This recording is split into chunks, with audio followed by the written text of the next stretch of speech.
আমরা প্রবাসীরা নিজের দেশের জন্য, নিজের পরিবারের জন্য এই দূর প্রবাসে দিনকে রাত করে এবং রাতকে দিন করে ট্রাভেল করে যাচ্ছি।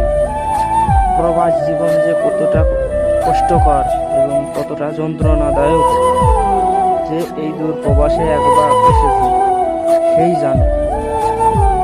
আমরা প্রবাসীরা এই প্রবাসের মাটিতে, আমরা প্রবাসীরা নিজের দেশের জন্য, নিজের পরিবারের জন্য এই দূর প্রবাসে দিনকে রাত করে এবং রাতকে দিন করে ট্রাভেল করে যাচ্ছি। প্রবাস জীবন যে কতটা কষ্টকর এবং কতটা যন্ত্রণাদায়ক, যে এই দূর প্রবাসে একবার এসেছি সেই জানে। আমরা প্রবাসীরা এই প্রবাসের মাটিতে